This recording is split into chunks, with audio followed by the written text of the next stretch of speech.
हाय मैं जनता party, welcome back to evidyarthi.in। मैं हूँ मिताली और आप सबका स्वागत करती हूँ आज के हमारे सेशन में। चले स्टार्ट करें। कैसे आप लोग मुझे जरूर बताओ कमेंट सेक्शन में। और इसी के साथ शुरुआत करते हैं अपने थर्ड चैप्टर यानी कि एटम्स एंड मॉलिक्यूल्स के लास्ट एमसीक्यू के साथ। बहुत इंपॉर्टेंट है बिकॉज कंप्लीटली न्यूमेरिकल बेस्ड है, बट उतना ही मजा आने वाला है, दैट इज फॉर श्योर। ठीक है, सो सबसे पहले देखते हैं भाई, be prepared, all the very best everyone. अपने क्वेश्चंस के साथ पेन पेपर लेके थोड़ा सा प्रिपेयर हो जाओ, बिकॉज यहाँ पर सिर्फ क्वेश्चन को देखकर नहीं, हाँ हम ये कोशिश जरूर करेंगे कि भाई मोस्ट ऑफ द टाइम हम सिर्फ क्वेश्चन को रीड करें और आंसर निकाल सके, बट कई बार अगर न्यूमेरिकल पार्ट में हमें थोड़ा सा पेन को चलाना भी पड़े तो उसमें रुकना नहीं है। ठीक है, चलिए। सो सबसे पहला क्वेश्चन आप लोगों के पास है, calculate the number of magnesium ions present in 0.51 gram of magnesium chloride. तो सब देखो यहाँ पर आपको क्या दे रखा है, यहाँ पर हमें करीबन दे रखा है कि मैग्नीशियम क्लोराइड है और मुझे उसमें आइंस निकालने हैं। देखो एग्जैक्ट नंबर कुछ नहीं निकाल सकते हैं, बट मैं आपको बता देती हूँ कि ऐसे टाइप के क्वेश्चंस में हम चॉइस कैसे डेवलप करेंगे। सबसे पहली बात तो ये देखो कि मैग्नीशियम क्लोराइड कैसे बनेगा। मैग्नीशियम का अगर मैं एटॉमिक वेट देखूं तो 24 हो गया, क्लोराइड का अगर मैं देखूं तो 35.5 इंटू 2 करोगे तो 71 हो गया, है ना। तो 24 प्लस 70 कितना करेंगे, 71 करेंगे, हमारे पास कितना आ जाएगा, 95 आ जाएगा। अब आप ये देखो कि मुझे 95 ग्राम का पता है, ठीक है। 95 ग्राम में हमारे पास कितना है, 6.022 इंटू 10 टू द पावर 23, इतना हमें पता है। लेकिन हमें चाहिए 51 का, कैसे करेंगे, देखो मुझे निकालना है 0.51, नीचे आ गया 95। अब इसको मल्टीप्लाई करूंगी मैं, थोड़ा सा या तो इसको रब कर देते हैं जिससे कि हम लोग अपना समझ पाए। तो मेरे पास 95 ग्राम के लिए मुझे निकालना है। अब हम क्या कर सकते हैं, 0.51 अपॉन 95 इंटू कितना हो जाएगा, 6.022 इंटू 10 टू द पावर 23। आप लोगों को कैलकुलेट कैसे करना है, कोई पूरी कैलकुलेशंस नहीं करनी है, सिर्फ एक अंदाजा लगाना है कि अगर मेरे पास 0.51 है तो मैं क्या कर सकती हूँ, नीचे 100 लेकर आ सकती हूँ ना। तो अब आप ये देखो कि यहाँ पर 2 जीरोस आ गए हैं, यहाँ पर मेरे पास 23 जीरोस हैं। अगर मैं इसको कैंसिल आउट करूंगी तो मेरे पास यहाँ पर नंबर ऑफ जीरोस कितनी हो जाएंगी, 21 रह जाएंगी। इसका मतलब ये है कि हमारे पास जो ऑप्शन करेक्ट हो सकता है वो या तो ये ऑप्शन करेक्ट हो सकता है या ये ऑप्शन करेक्ट हो सकता है। मानते हो कि नहीं, तो नीचे के 2 ऑप्शंस पे तो देखना भी नहीं है। तो अभी हमने क्या किया, एलिमिनेट करा। अब आपको क्या अंदाजा लगाना है, 51 और 95 का एक रिलेशन सेट करो, ठीक है। अप्रोक्सीमेटली डबल होता हुआ दिख रहा है, एग्जैक्ट डबल नहीं है, डबल से थोड़ा कम है, बट डबल होता हुआ दिख रहा है। मतलब कि अगर मैं इसको कैंसिल आउट करना शुरू करूं तो यहाँ पर 1 आना चाहिए और यहाँ पर 2 आना चाहिए, ठीक है। सो आप इसको जरा ध्यान से देखो, 1/2 समथिंग इंटू 6.022 क्या हो जाएगा, 3 वाला ऑप्शन आना चाहिए ना, हाफ कर रहे हैं हम, तो बस सिंपल है, ठीक है। सो क्या करेंगे हम लोग, हमारा सेकंड वाला ऑप्शन हमारा आंसर होगा। सेकंड कौन सा है, 3.01, यानी कि B would be your answer. Clear हो गया।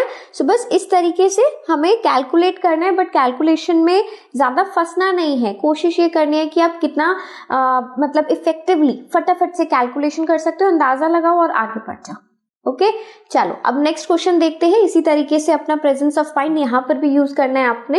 1 मोल ऑफ ऑक्सीजन एटम वे 16 ग्राम। हम सबको पता है कि 1 मोल में 16 ग्राम ऑफ ऑक्सीजन एटम्स होते हैं। What will be the mass of 0.4 moles, ठीक है। सो मुझे 1 मोल का आइडिया दे रखा है, अगर मैं इसको भी कैलकुलेट करूं तो 1 मोल का हमें कितना दे रखा है, 16 ग्राम।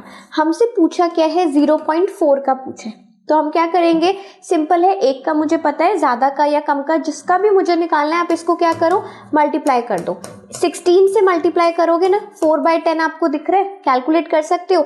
16 4 होता है 64, 64/10 विल बी 6.4। खत्म, बस इतना सा हमें कैलकुलेट करना था, तो हमारा आंसर क्या हो गया, 6.4 हो गया। क्लियर हो गया। इस तरीके से ज्यादा कैलकुलेशंस देखो हर क्वेश्चन में रिक्वायर्ड नहीं है, आप भी करोगे अपने आप अच्छे से कर पाओगे। अब मूव करते हैं अपने क्वेश्चन नंबर 3 की तरफ। If 12 grams of carbon has n atoms, ठीक है, हमारे पास कुछ भी कार्बन का एक नंबर दे रखा है। देखो कार्बन का जो एटॉमिक वेट होता है, ठीक है, अगर मैं उसकी बात करती हूँ तो वो 12 होता है, यानी कि 12 बोले तो 1 मोल में कितने एटम्स हमें दिए गए, एक n एटम्स दिए गए हैं। सबसे पहले तो हमें ये समझना है, अगर ज़्यादा है, मैं लिख के इसलिए दिखा रही हूँ कि भाई पूरा जो आपको क्लैरिटी के साथ आना चाहिए कि हमारे पास 12 ग्राम का मतलब है कार्बन के केस में 1 मोल का मतलब है n atoms. Then the number of atoms in 12 gram of magnesium के 12 ग्राम में वो बात कर रहे हैं, बट अगर आप ध्यान से देखोगे तो मैग्नीशियम का जो एटॉमिक वेट होता है वो होता है 24। ठीक है, 24 को अगर मैं हाफ करूंगी तो क्या आएगा, 12 आएगा। यानी कि वो इसके कितने मोल में आपसे पूछ रहे हैं, हाफ मोल का अंदाजा वो मांग रहे हैं। हाफ मोल मतलब 0.5, और अगर 0.5 मोल में वो पूछ रहे हैं तो नंबर ऑफ एटम्स भी तो हाफ हो जाएंगे ना। तो बस हमारा आंसर क्या हो जाएगा, हमारा आंसर हो जाएगा n/2। क्लियर हुआ कि कितने स्मार्ट क्वेश्चंस हमें यहाँ पर इस तरीके से दे रखे हैं, और उतने ही स्मार्ट तरीके से उनको सॉल्व करो और आगे बढ़ो। सिंपल सा मेरा तो फंडा है। ठीक है, चलो इसी के साथ आगे बढ़ते हैं। What is the value of Avogadro's number? इनमें से आपको कौन सा लगता है एवोगाड्रोस नंबर का वैल्यू क्या है? 6.022 into 10⁻23 and we all know that. हम सब जानते हैं इसके बारे में, तो ठीक है, इसको तो बस मार्क ही करना था। नेक्स्ट क्या है, 1 mole of water molecule has, भाई वाटर है, वाटर के पास क्या है, देखो सिंपल है H2O।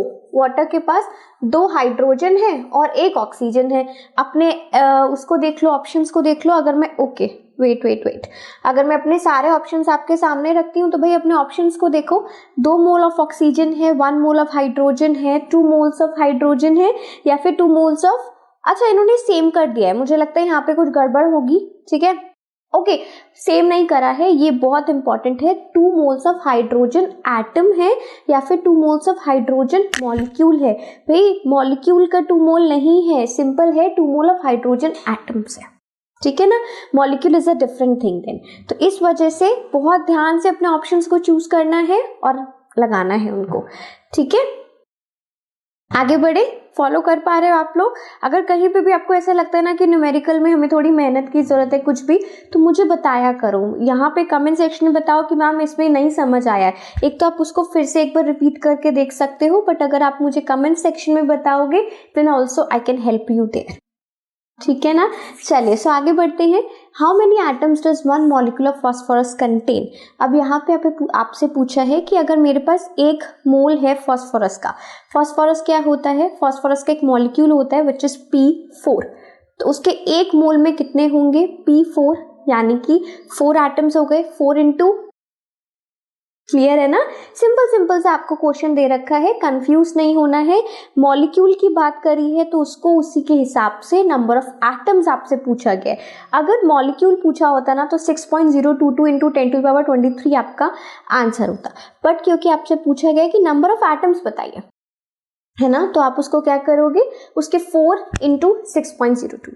क्लियर हो गया ना, चलो इसी के साथ आगे बढ़ते हैं अपने नेक्स्ट क्वेश्चन के साथ। Which of the following pair of elements represent a mole ratio of 1:1?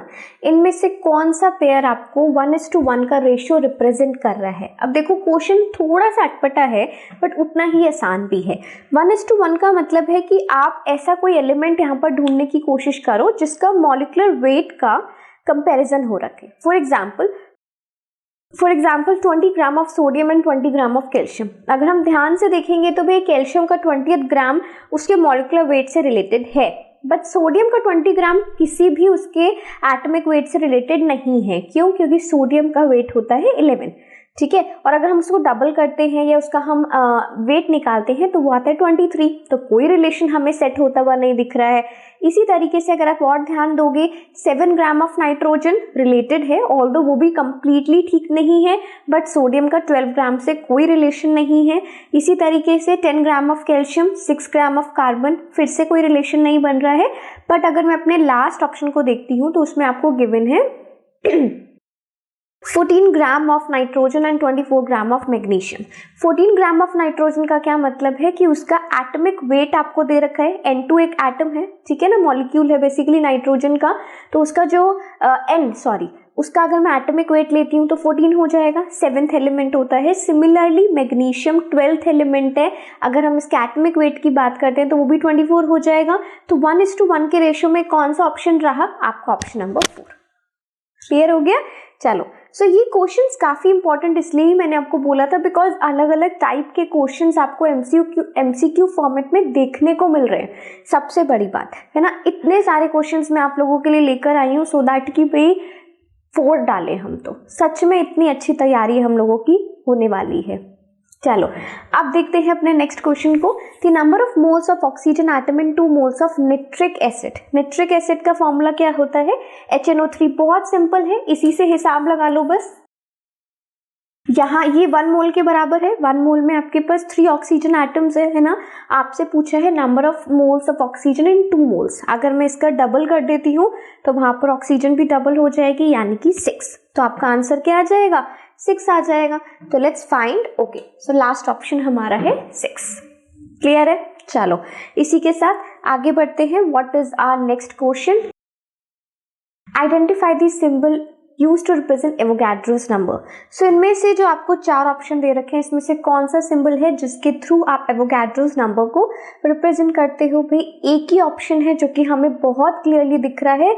Number of Avogadro's number is represented always, या तो n0 होगा या फिर na होगा। ठीक है, तो इसको बस याद रखने वाली बात है, इसमें कोई रॉकेट साइंस तो लग नहीं रहा है ना भाई। चलिए आगे बढ़ते हैं, क्वेश्चन नंबर 10 को देखते हैं हम। The mass of 0.5 moles of water molecule. Water molecule के पास क्या होता है? देखो वाटर को तो इतना यूज होता है ना कि हम सबको याद ही हो जाता है। वाटर के पास होता है H2 यानी कि 2, ठीक है, और एक ऑक्सीजन होता है यानी कि 16। तो ये बना हमारे पास 18 ग्राम्स। अब इन्होंने आपसे पूछ लिया है 0.5 मोल्स। ये किसके बराबर है? ये 1 मोल के बराबर है ना। तो 0.5 मोल्स का मतलब है हाफ मोल में हुआ 19। बहुत सिंपल है, तो बस उसको हाफ किया और अपना आंसर मार्क किया विच इज 9 ग्राम्स। क्लियर है? चलिए ये भी हो गया है। आगे बढ़ते हैं with our 11th question now. बहुत सारे हिलना नहीं है, आराम आराम से करेंगे, कोई बात नहीं। क्वेश्चंस काफी इंपॉर्टेंट है, so stay tuned. Okay, so the number of moles present in 52 grams of helium. अब ये क्वेश्चन तो एनसीईआरटी बेस्ड ही है, काफी इजी भी है। आपको नंबर ऑफ मोल्स निकालना है जो कि हीलियम के 52 ग्राम्स में हो। साथ ही साथ आपको पूरा हिंट उन्होंने दे दिया है कि इसका जो एटॉमिक मास होता है वो 4 होता है। ठीक है, सो कुछ भी नहीं करना है, हमें बहुत एक सिंपल सा फंडा अपनाना है कि 52 ग्राम्स में निकालने के लिए मैं 4 ग्राम से ही तो डिवाइड करूंगी ना। तो इससे आपको क्या मिल जाएगा? इससे आपको नंबर मिल जाएगा which is going to be 13। बस सिंपल है, आंसर निकालो। जैसे कि यूनिटरी मेथड, डिविजन, मल्टीप्लिकेशन, उससे ज्यादा यहाँ पर कुछ भी नहीं लग रहा, बिलीव मी।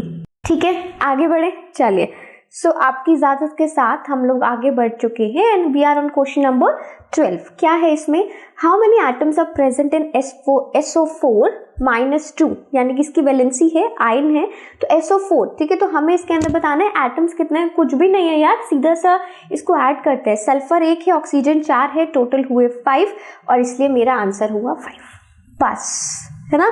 कई बार आपको ऐसा क्वेश्चन को देख के लग रहा होता है कि कहीं इसमें बहुत काम तो नहीं करना है, बिल्कुल भी नहीं है। क्वेश्चन बहुत आसान है, सिर्फ और सिर्फ प्रेजेंस ऑफ माइंड की जरूरत है इन क्वेश्चंस को सॉल्व करने के लिए। I do believe that. Question number 13 की बात करते हैं। Calculate the relative molecular mass of H2S। हमें H2S का रिलेटिव एटॉमिक मास निकालना है, मॉलिक्यूलर मास निकालना है। H बोले तो हाइड्रोजन हो गया, 2 सल्फर कितना हो गया? सल्फर का नंबर होता है 16, उसका वेट हो जाएगा 32। 32 + 2 करोगे 34। यस, 34 बिल्कुल है, तो उसको मार्क करो, काम खत्म, है ना। चलो इजी था ये भी। आगे बढ़ते हैं, 14 क्वेश्चन देखते हैं। If atomic mass of sodium is 23, हमें पता है कि सोडियम का एटॉमिक मास 23 होता है, then what would be the mass of 3.01। ध्यान से देखोगे ना तो 6.022 का हाफ है 3.011। ठीक है, तो यहाँ पर आपसे 23 उन्होंने आपको 1 मोल का दे दिया है, ये उसका एक्चुअली उसका एटॉमिक मास दे दिया है। 23 को हाफ कर दो, ज्यादा सोचने की बात नहीं है। 11.5 kg नहीं, किसकी तरफ हम जाने वाले हैं? ग्राम। हमेशा याद रखो, मास को हम मोलर मास है उसको कैसे करेंगे? ग्राम में रिप्रेजेंट करेंगे, kg में कभी नहीं करेंगे। ठीक है ना। चलो, आई होप आप लोगों को ये सब बहुत फंडामेंटल जो पॉइंट्स हैं, ये सब मूल कॉन्सेप्ट का आपको पता है। सो आगे बढ़ते हैं, 15th क्वेश्चन की तरफ देखते हैं। The atomic mass of calcium is 40। सो हमें क्या दे रखा है, 40 एटॉमिक मास है, सबको पता है। Number of moles in 16 grams, हमें क्या करना है, नंबर ऑफ मोल्स निकालने 16 ग्राम में। कोई बात नहीं भाई, ओके।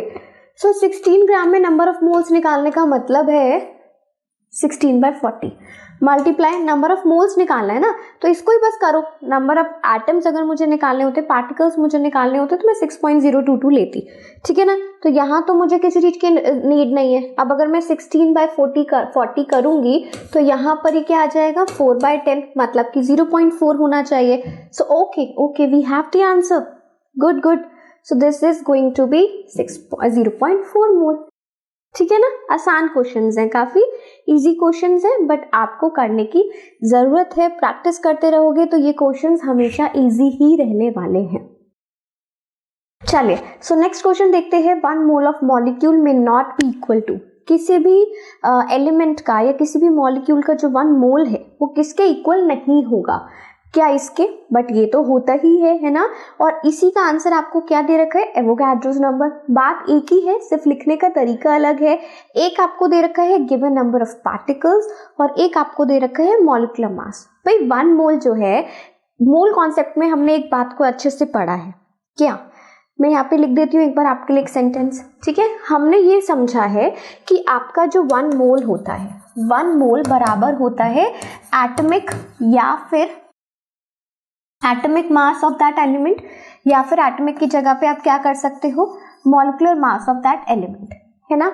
और ये बराबर होता है आपके number of atoms, number of particles के, which is going to be 6.022 into 10⁻23। अब ध्यान से देखा जाए, इन्होंने यही हमसे पूछा है, तो अब देखो कर क्या रहे हैं, इन्होंने क्या बीच में बोल दिया है। क्वेश्चन को मैं एक बार फिर से आपको दिखाती हूँ। हमसे बोला गया है 1 मोल ऑफ मॉलिक्यूल। 1 मोल का मतलब ये है कि या तो वो एवोगाड्रो नंबर के इक्वल होगा, जो कि आपको ये भी दे रखा है, ये भी दे रखा है, ये तो एक ही ऑप्शन है, या फिर उसके वो वेट के इक्वल होगा, वो हमें लास्ट में दे रखा है। तो गलत मुझे क्या दिख रहा है, गलत मुझे दिख रहा है गिवन नंबर ऑफ पार्टिकल्स। तो दैट मीन्स कि यही है जो कि रिक्वायर्ड क्वेश्चन का आंसर है, ठीक है। चलो, इसी के साथ आगे बढ़ते हैं हम लोग आगे, which is on 17th question. Which of the following is the correct relationship for calculating the number of moles? इनमें से चारों में से करेक्ट फॉर्मूला या रिलेशनशिप आप कैसे निकाल सकते हो अगर आपको नंबर ऑफ मोल्स निकालना है। सबसे पहली बात, चलो नंबर ऑफ मोल्स तो हर जगह पे लिखा हुआ है, बट क्या हमने कोई ऐसा कहीं पर भी रिलेशन पढ़ा है? मुझे तो कहीं नहीं दिखा, ये तो हमने कहीं नहीं देखा है ना। इसी तरीके से molar mass upon given mass, क्या मतलब यूनिटरी मेथड की ऐसी तैसी कर दी इन लोगों ने, ऑपोजिट कर दिया है ना। तो इसका ऑपोजिट क्या होगा, given mass upon molar mass. भाई हमें जो भी गिवन होता है उसको हम किसके साथ लेते हैं, डिनोमिनेटर में हमारा मोलर मास जाता है। That is what unitary method is, है ना। सो आपका जो करेक्ट ऑप्शन होगा वो आपका ऑप्शन नंबर 4 होगा। बाकी को तो मैं इसमें देखना भी नहीं चाहूंगी। Okay, so it's kind of ये इमेज हमारी खुल जाती है। तो मैं क्या करती हूँ, इसको हमारा जो डी ऑप्शन है that would be the correct answer, ठीक है। चलो, इसी तरीके से आप लोगों ने भी सोचना है थोड़ा सा, बस अपना ध्यान रखोगे ना तो एज एन अपना कॉन्सेप्ट अगर आपको पता है तो इन क्वेश्चंस में कोई भी प्रॉब्लम आपको नहीं आने वाली है, दैट इज फॉर श्योर। चलिए, क्वेश्चन नंबर 18 देखते हैं। फॉर्मूला मास हमें निकालना है CaCl2 का। फॉर्मूला मास का मतलब है कि भाई एक आयन है सपोज, ठीक है, मुझे कुछ नहीं करना है, सिर्फ इनको डिकोड करना है। कैल्शियम क्या हो गया, 40 हो गया, 20th एलिमेंट है, उसका जो वेट है वो 40 होता है। Cl2 क्या हो गया, 35.5 इंटू 2। तो इसका मतलब है, सपोज अगर मैं आपको लिख के भी देती हूँ तो इसका क्या मतलब हो जाएगा, 40 प्लस 35.5 इंटू 2। तो यहाँ पर वो 75 के करीब आएगा, 71 के करीब, ठीक है ना। तो 40 प्लस 71, 110 प्लस 1, 111। तो भाई हमारा आंसर आ चुका है 111, ठीक है। सिर्फ सिंपल हमने क्या करना था, ऐड करना था इंडिविजुअल एटम के मास को, और कुछ नहीं, है ना। चलो, क्वेश्चन नंबर 19 देखते हैं। The mass of 6.022 into 10⁻23 number of N2 molecule. भाई N2 मॉलिक्यूल की बात कर रहे हैं, यानी कि नाइट्रोजन की बात कर रहे हैं और उसका मास हमसे पूछ रहे हैं। क्योंकि ये N2 मॉलिक्यूल की बात कर रहे हैं, दैट मीन्स कि वो 28 की बात करेंगे, है ना। N2 है, मॉलिक्यूल है। अगर मैं उसका N को N लेती तो N के लिए हम 14 ग्राम लेते, बट अगर यहाँ पर N2 है तो उसका डबल हो जाएगा। So correct option would be 28। ठीक है। सो इन कॉन्सेप्ट्स को बस अच्छे से थोड़ा सा हमें ध्यान से देखना है, बाकी तो कुछ भी नहीं है इन क्वेश्चंस में, देख सकते हो आप। क्वेश्चन नंबर 20 पे आगे मूव करते हैं। The number of particles present in 69 grams of sodium atom. 69 grams का मतलब है करीबन ट्रिपल हो रहा है, क्योंकि सोडियम एटम का, सिंगल एटम का जो मास है वो होता है 23। ठीक है। सो आपको गिवन भी है। सो हम यहाँ पर जब ट्रिपल कर रहे हैं तो भाई ट्रिपल ढूंढते हैं, 6 का ट्रिपल होता है 18।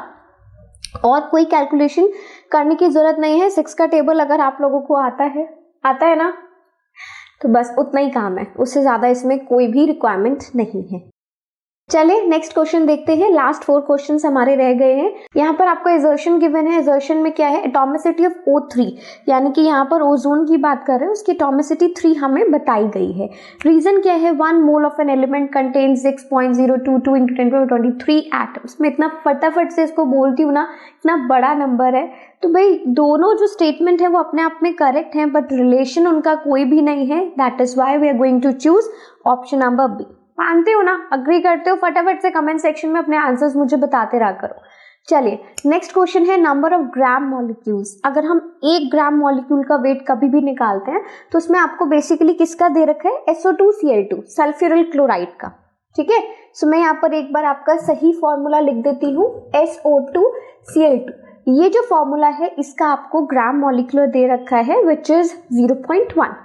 अब आपको रीजन में क्या दिया है कि ग्राम मॉलिक्यूलर मास किसके इक्वल होता है, मॉलिक्यूल के 1 ग्राम के बराबर। 1 मोल में क्या आता है, 1 मोल में एक्चुअली मॉलिक्यूलर वेट आता है, बट अगर मुझे उसके 1 ग्राम को निकालना है तो हम उसको क्या करते हैं, डिवाइड कर देते हैं। ठीक है। सो इसी तरीके से बिल्कुल करेक्ट हमें आंसर इसमें दे रखा है, स्टेटमेंट भी दे रखा है। ठीक है ना। तो अब हम क्या चूज इसमें करने वाले हैं, ऑप्शन नंबर ए, क्योंकि भाई दोनों एक दूसरे से सिंक कर रहे हैं, बिल्कुल ठीक है। सो हमने ही क्यों ज्यादा दिमाग उसमें लगाना है फिर। Question number second last 23rd question को देखते हैं। Atomic mass of aluminium is 27। आपको एल्यूमिनियम का एटॉमिक मास गिवन है। An atom of aluminium is 27 times higher than that of the carbon 12 element. बिल्कुल ठीक है। जब भी हम देखते हैं कि हमने किसी भी एलिमेंट के मास को निकाला है तो बेसिकली उसका जो कंपैरिजन हो रहा होता है वो किसके साथ हो रहा होता है, 1/12 ऑफ द कार्बन 12 आइसोटोप, है ना। सो बिल्कुल करेक्ट आपको इसमें दोनों स्टेटमेंट्स दे रखे हैं और इजी जस्टिफाई भी 101% करते हैं। ठीक है। चलिए इसी के साथ मूव करते हैं अपने लास्ट क्वेश्चन की ओर, which is the number of particles present in 1 mole of a substance. Number of particles किसी भी एक सब्सटेंस के 1 मोल में फिक्स्ड रहता है, बिल्कुल ठीक है। रीजन क्या है, the mass of 1 mole of a substance is equal to its relative atomic mass. जो भी मास है आपके 1 मोल का किसी भी सब्सटेंस का, वो बेसिकली उसी के एटॉमिक नंबर या फिर उसके मॉलिक्यूलर मास के इक्वल होता है। बिल्कुल 101% it is correct and that is why we are going to view our results now. कर दो क्लिक। चले देखते हैं कितना हमारा स्कोर बनने वाला है। That is so good. So भाई ये मतलब मजे आ गए। सो 24 आउट ऑफ 24 हम लोगों ने 104 पॉइंट्स को गेन कर लिया है एंड आई रियली होप कि आप लोगों ने भी इसी तरीके से इसको करा हो। मुझे अपना स्कोर एक तो ज़रूर बताया करो, नहीं भी करा है कोई बात नहीं, ये कौन सा 1 टाइम हमें सर्विस मिल रही है, हमारे पास तो जितनी मर्जी बार हम इसको प्रैक्टिस कर सकते हैं ना। सो वेबसाइट पे जाया करो ई विद्यार्थी की, जितना प्रैक्टिस करना है करो and score the best so that कि बिल्कुल दिमाग में घुस जाए सारे आंसर्स और सारे टाइप के क्वेश्चंस। ठीक है। सो चलिए मिलती हूँ आप लोगों से नेक्स्ट चैप्टर के MCQs के साथ। तब तक के लिए don't forget to smile, stay tuned with us, bye bye.